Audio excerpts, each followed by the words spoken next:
Halo teman-teman, belakangan ini istilah kesehatan mental sedang banyak menjadi pembicaraan loh. Nah, tahu gak sih kalian kesehatan mental itu apa? Agar tidak mispersepsi, yuk sama-sama simak penjelasan berikut. Dilansir dari World Health Organization atau WHO, kesehatan mental adalah kondisi sejahtera di mana individu dapat merealisasikan kecakapannya, dapat melakukan coping terhadap hidup yang normal, bekerja dengan produktif, dan memiliki kontribusi dalam kehidupan komunitasnya. Namun nyatanya, penutupan sekolah, pembatalan berbagai aktivitas penting, pemberlakuan jam malam, serta pembatasan skala 4 berdampak bagi semua rentang usia, tak terkecuali bagi remaja.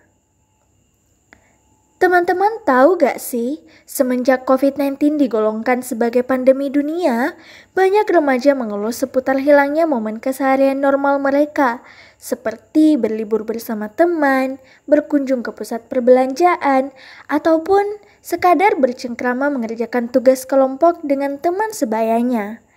Mereka dilengkapi perasaan kecewa, bosan, bahkan cemas akibat perasaan terkurung karena harus physical distancing di rumah. Hal tersebut bisa membuat remaja mengalami tekanan, tidak bersemangat, bahkan kehilangan minat. Nah, untuk mengetahui lebih jauh tentang kesehatan mental pada remaja, Psikogenesis telah mewawancarai seorang psikolog untuk mengulas bagaimana kesehatan mental pada remaja di tengah pandemi. Sebelum itu, mari berkenalan dengan narasumber kali ini, Ibu Novita Maulidia Jalal, SPSI, MPSI, Psikolog. Beliau adalah psikolog yang saat ini aktif mengajar di Universitas Negeri Makassar. Beliau juga sudah menerbitkan beberapa buku yang bisa didapatkan di toko buku seluruh Indonesia loh.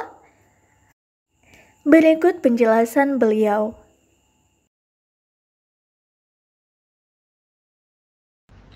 Assalamualaikum warahmatullahi wabarakatuh. Terima kasih banyak atas pertanyaannya, yakni bagaimana kondisi kesehatan mental remaja di masa pandemi ini. Nah, pertama kita harus tahu dulu definisi remaja di sini batasnya usia berapa.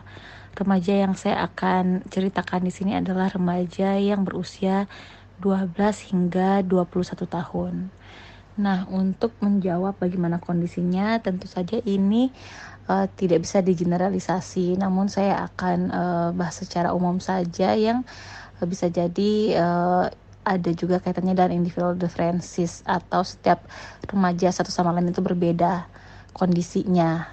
Karena kenapa kesehatan mental remaja ada yang sehat secara mental, namun ada juga yang mengalami permasalahan psikologis sehingga kurang bisa dikatakan mentalnya itu berada pada kondisi yang sehat.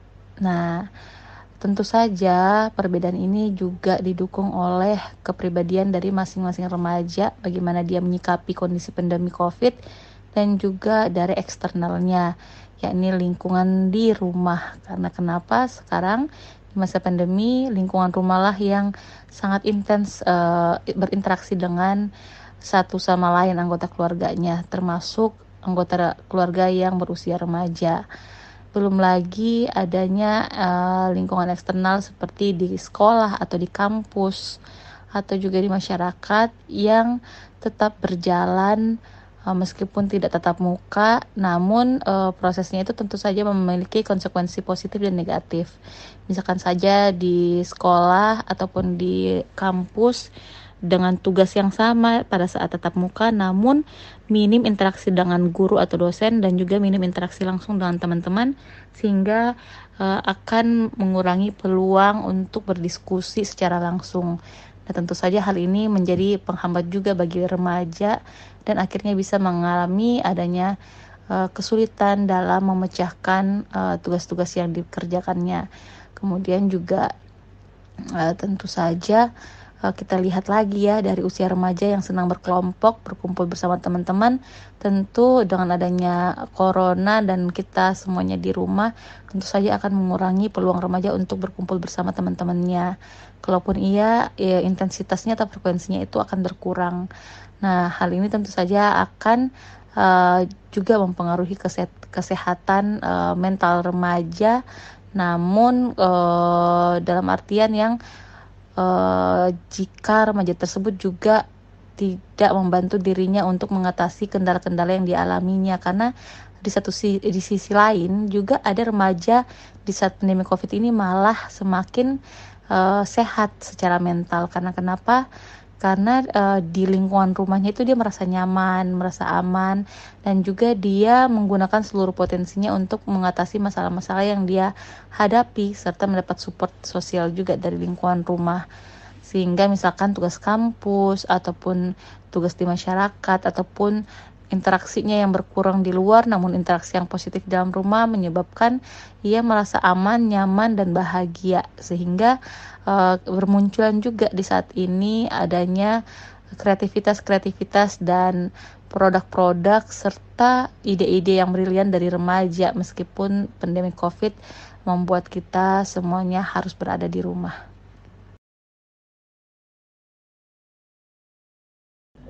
Nah, selain itu, remaja juga dapat mengalami tekanan tidak hanya dari akademiknya, tetapi juga tekanan dari rumah, ya, dimana kita tahu bahwa salah satu karakteristik remaja itu adalah mereka mulai meluas pergaulan sosialnya.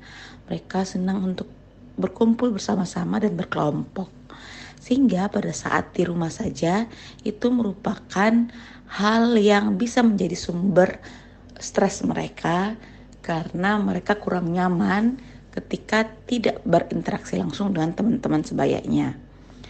Nah, jadi belum lagi kondisi di rumah yang tergantung dari pola asuh masing-masing keluarga. Jika keluarga memperlakukan remaja seperti anak kecil, artinya remaja masih sangat dikontrol dengan ketat dan tidak diberikan ruang untuk berdiskusi dengan orang tuanya, atau tidak diberi ruang untuk diberikan kepercayaan, maka itu juga menjadi salah satu stresor bagi para remaja. Apalagi mereka tidak bisa keluar rumah untuk meregulasi emosinya. Saat ini perilaku remaja itu tergantung dari kemandirian remaja, bagaimana dia merawat dirinya, mengontrol pola hidup sehat, mengelola makannya, olahraganya, karena kan tidak ada pergerakan yang lebih ya dibandingkan dulu tetap maya. Mereka harus bergerak keluar, berjalan, sehingga ada energi yang keluar. Nah, ini dapat mempengaruhi kondisi fisik juga, kesehatan juga. Kalau remaja minim pergerakan ya bisa berpengaruh pada kesehatannya. Dan di dunia maya itu dia bisa lihat body goals ya, yang menurut dia itu adalah body-body yang ideal. Dan jika dia mengcompare atau membandingkan dengan dirinya, itu bisa menjadi salah satu stresor yang membuat dirinya berpikir negatif atau rendah diri.